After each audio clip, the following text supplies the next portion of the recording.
Esame prekybos ir laisvalaikio centre Panorama, kur visų įkarščių jau vyksta manekenių atranka. Tai unikali galimybė tapti naujų perspektyvių veidų.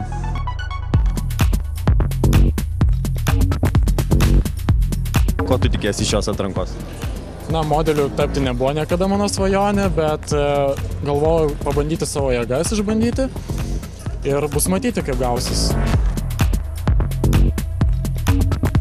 Ką turi modelis tokio gražaus ir gero turėti, norint tapti tuo populiariuoju modeliu?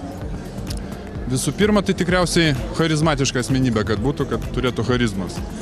Kita mes čia juokaujam tarpusavyje, tai sakydami, kad turėtų turėti IT sugebėjimų, tai Photoshopą.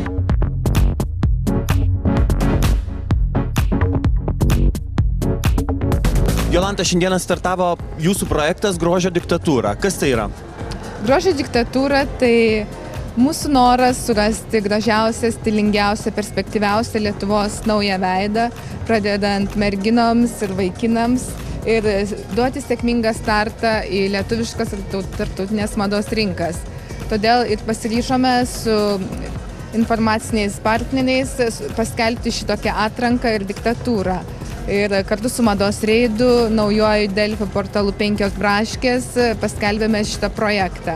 Todėl visas maloniai kviečiame ir visų laukiame mūsų atrankose. Visos gali 5 braškėse talpinti internetu savo nuotraukas, mes jas visas peržiūrėsime, įvertinsime ir išrinksime nugalėtojas, kurios bus gausiai apdovanotos tiek visų dėmesių, profesionaliais kontraktais, profesionaliom fotosesijom. Visą laiką yra sveikintinas žmonių noras būti gražiems.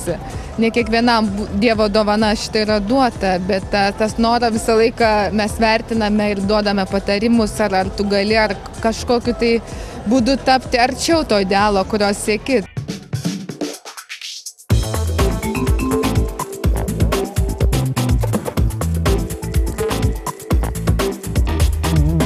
Ką reikia svarbaus turėti manekeniai, mergaitei, kuri nori tapti modeliu? Svarbiausia, manau, su savimi atsinešti gerą nuotaiką, gerą ūpą. Be abejo, aprangos akcentai tai aukštakulniai, jau turi būti pas kiekvieną mergaitę, tarkim, pasirodant. Kažkokie tai džinsiukai, tarkim, aprangos akcentas, marškinukai aptemti. Tiesiog, kad matytųsi visa figūra, kad, tarkim, ten ar Jolanta, ar kažkokie tai kiti mados atstovai, tiesiog tave matytų, kaip tu natūraliai, realiai atrodai.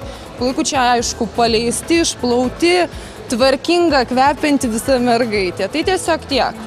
Tai dabar jau esi tame versle 10 metų. Papasakok truputėlį apie tai.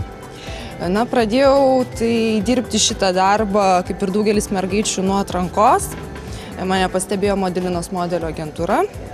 Man atrodo, man tuo metu net buvo 16 berods metų, bet kol jau pradėjau tie pirmi įsivažiavimai, pirmos kelionės, tai man atrodo mano 17 metų. Tai vat kaip pradėjau, tai po šiai dienai ir toliau dirbu ir tikrai nesiskundžiu ir esu viskom labai patenkinta. Kas tai yra konkurencija, būtent modelių darbe?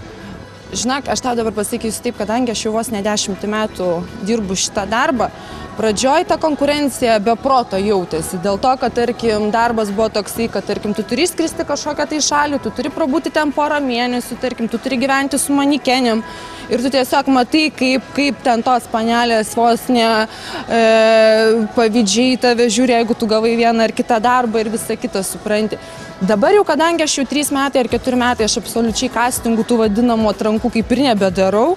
Mano bukas yra pakankamai geras, kad mane klientai tiesiog bukintų, užpirktų, kitaip tariant, lietuviškai darbams vien tik iš mano nuotraukų. Tai dabar tos konkurencijos realiai man nesijaučia, bet be proto jinai ir šiaip labai didelė, žinok.